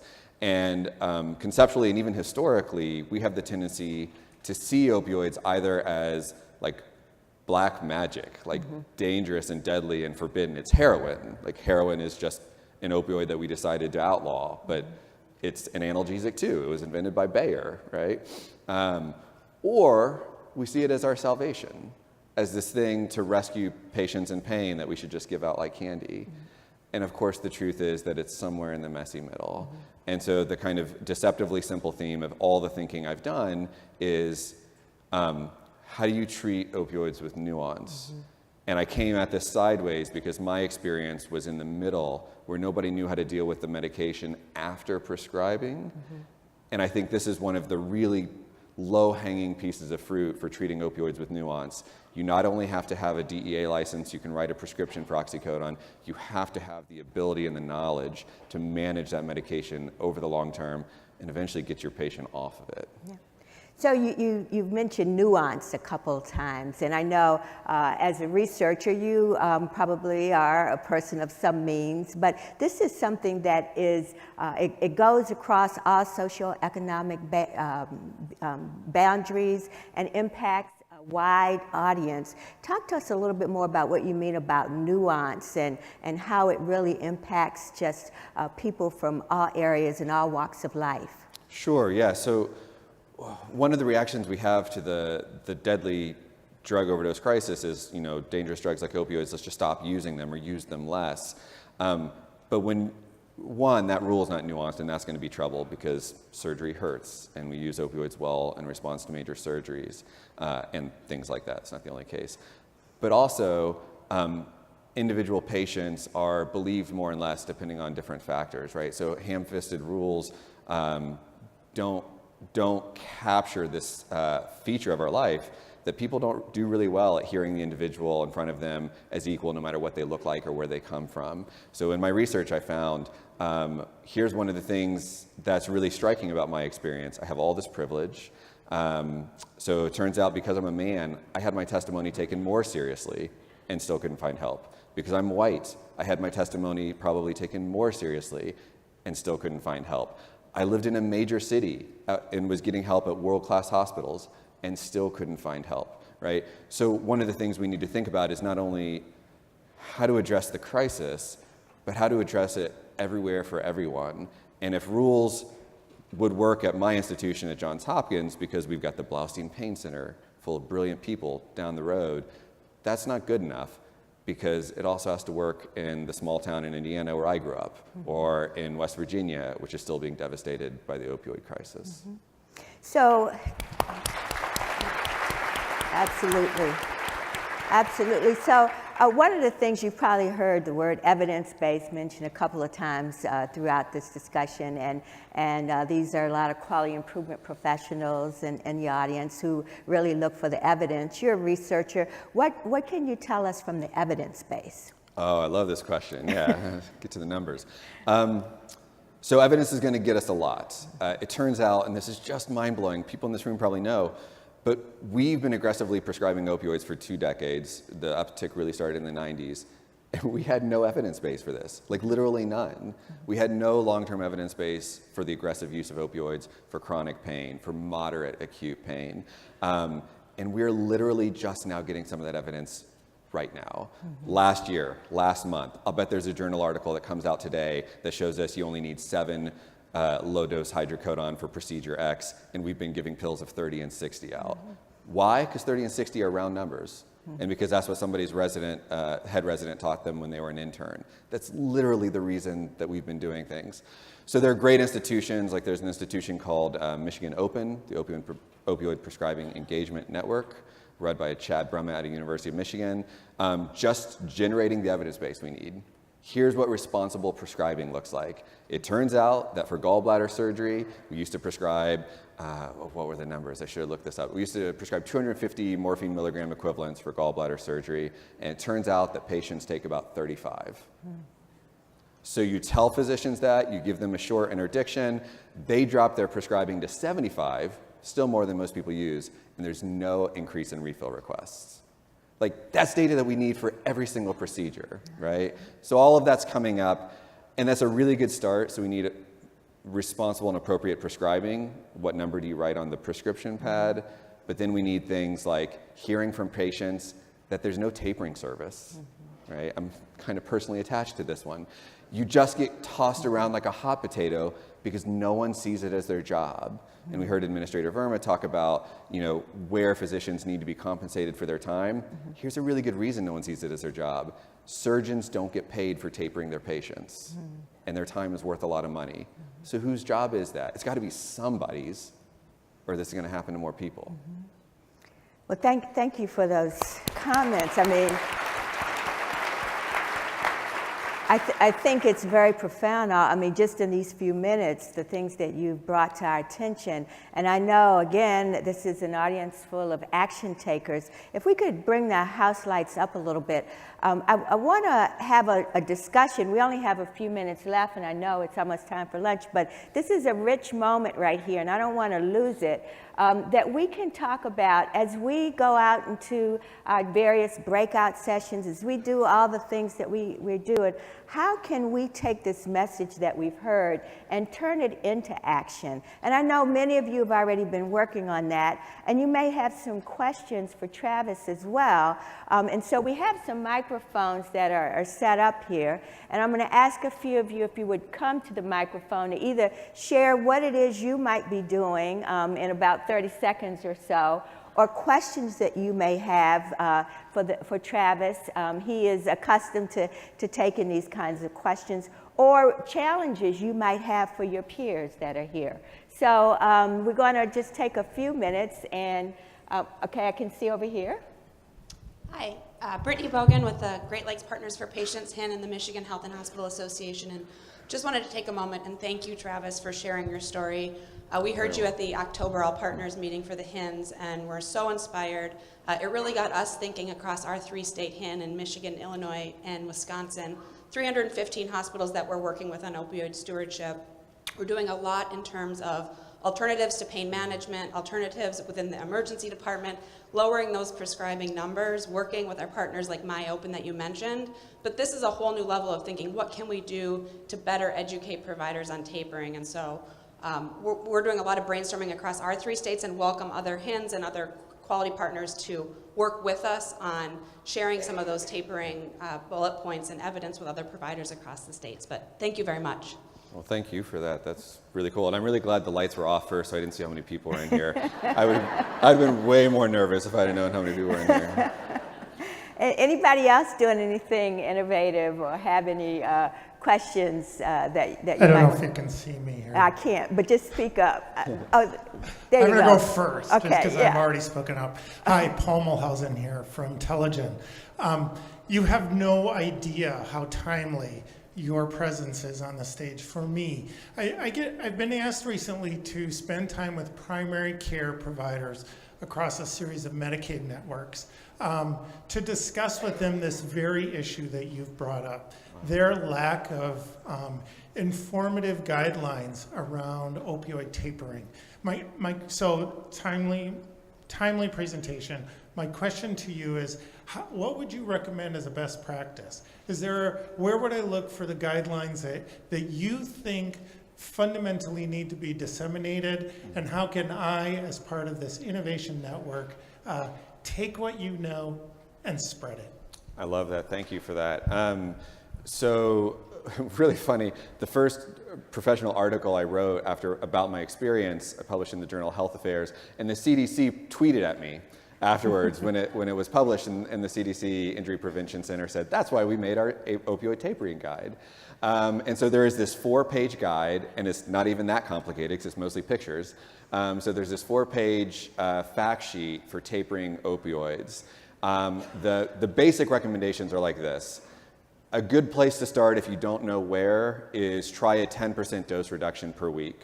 And not all patients might even tolerate that, so you should be ready to pause.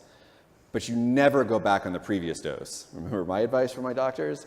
And there's really good reason for that, right? Because if anyone knows anything about addiction, when you save yourself from suffering by going back to these pills, you're strengthening really dangerous circuitry in your head associating the pill with reward. And you just have to do all that work over again. So never go back on the previous dose, but take as many breaks as you want. Now, the evidence base was super slim when the CDC made this fact sheet, which is now a few years old, couple years old. And so there's actually been a few papers put out since. Beth Darnell's group at Stanford put out an interesting paper where they said, you actually have better adherence to tapering all the way to abstinence when you start out as low as 5% dose reduction, no more than every other week. So notice, like, I tapered in a month. This could take a year, right? This could take a year. This could take many months. Now, it's uncomfortable in the best of circumstances for a lot of people, so they often aren't going to want to take that long, but it can. And the alternative is being so devastated that you decide not to go off, right? So the stakes are really high. The go slow approach is really important. The last thing I want to say, though, is that these are starting points. And everyone I talk to in pain and addiction medicine, kind of living at this nexus, says there's this really gray area in the middle.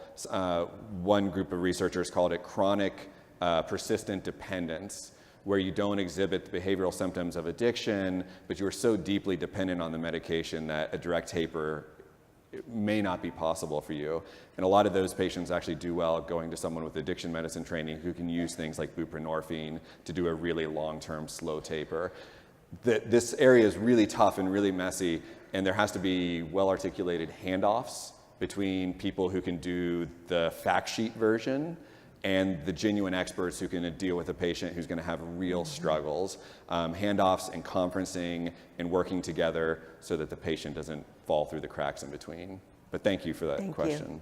And I see we're getting long lines at the mic, and we're probably not going to be able to get to all the questions, but I will mention that Travis has agreed to stay during the lunch period and talk with people who have. So I'm sorry I'm not going to be able to get to everybody, but why don't we get the three in the front. So I will go over here, and then over here, and then to the middle. And I'll try to be quicker, and I promise to stick around for lunch.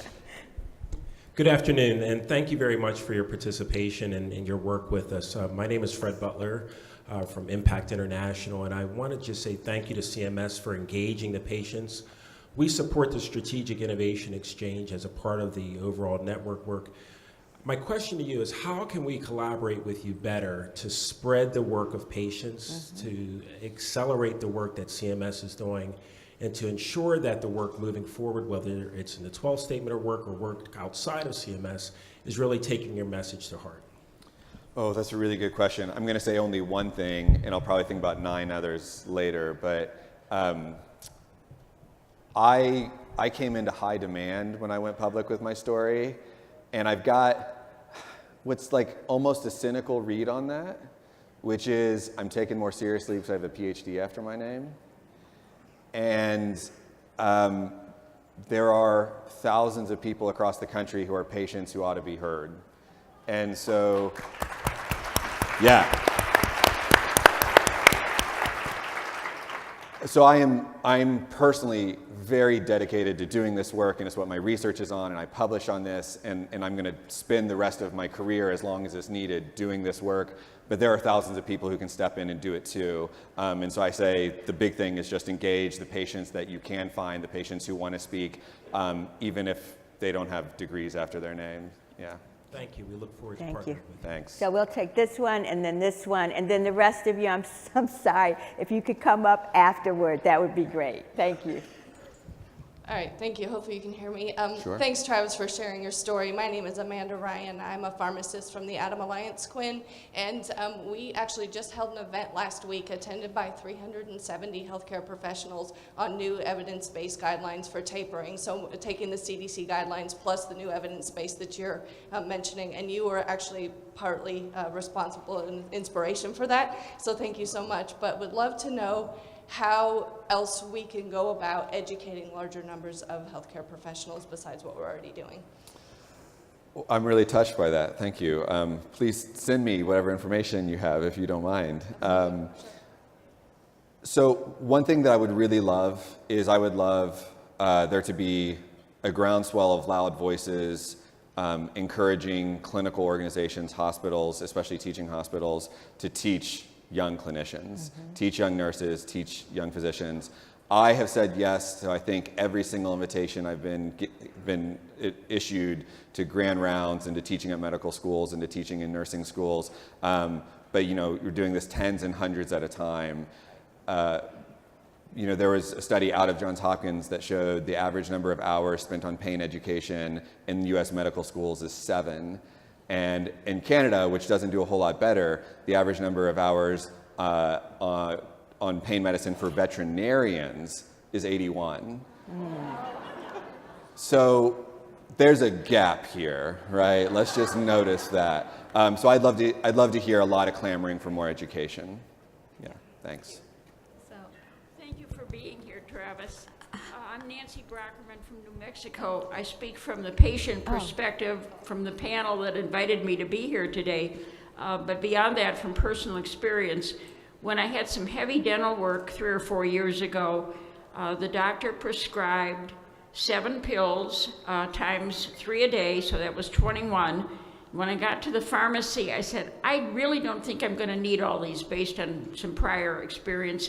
How about if I get 16? She said, that's fine, but you won't be able to reinstate the 5.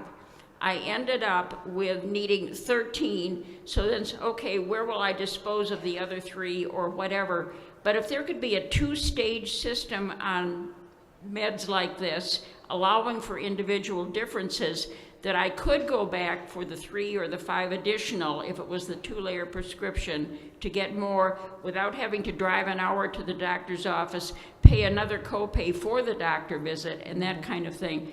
I know this doesn't address issues of abuse of the pills, that maybe I would just sell the secondary ones, but I think it's a concept worth looking at. No, I appreciate that, and we have good evidence that fear of having to drive to the doctor, especially for people who are recovering from injury or mobility limited, has made them want more pills and physicians more ready to prescribe them. There's hope that electronic prescribing is going to be something that can help fix this so that patients could be more comfortable getting a 3-day or a 7-day supply, knowing that this is the kind of procedure that potentially you could need 10 days, and if you do, call me and I can electronically prescribe. But that's still kind of being worked out, and physicians have different levels of comfort with it because they're not seeing the patient in front of them. But I think it's a really good point that has vexed clinicians in the past. Yeah. Thank you. And often the answers lie right in the eyes. That was a great suggestion. We have one last question. Before you go, I just want to announce because I know what happens after the last word is said. Been here long enough. I want to make sure you know that one of the things that was mentioned was the lack of care coordination, and that CMS is going to have its first annual National Care Transition Day coming up on April 16th, and it's a full-day summit in Baltimore. But we're going to be working with all of our partners and networks here so that it happens all across the country. Some will come to Baltimore, but we're looking for people that will partner with us on that day to have webinars and educational opportunities so that we can begin to raise awareness of all the best practices that exist, but also the need that we have better coordination. We should not find it acceptable that there were so many cracks in the system and that he was not able to find help, and that there's so many others that can't find the help because they're not good handoffs, not good exchange of information. So remember that date, April 16th, and you'll be getting more about that. Now, last question, and then you'll have the last word before the end of this session. So Dr. Priya Radhakrishnan, I'm a physician advisor for the Arizona PTN and the Chief Academic Officer of Honor Health, which is a community-based system. And I really loved your talk because as a primary care physician, this is what I live.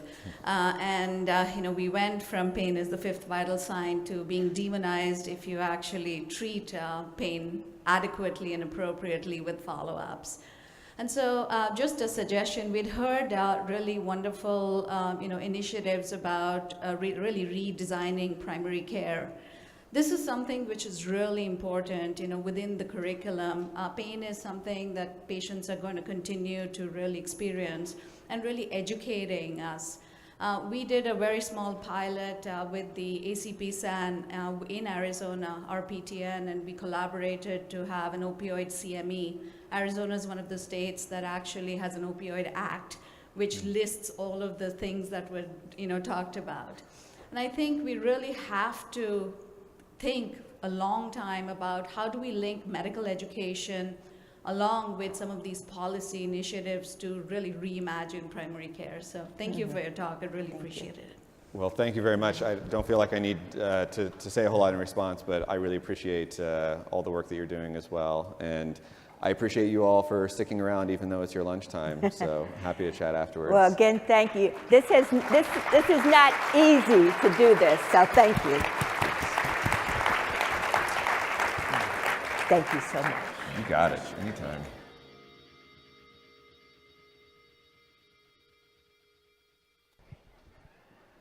This concludes our session.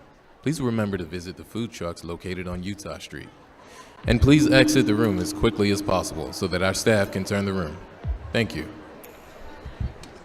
I'll do it again. Can you make the next one loud? I'll do it again. Yeah.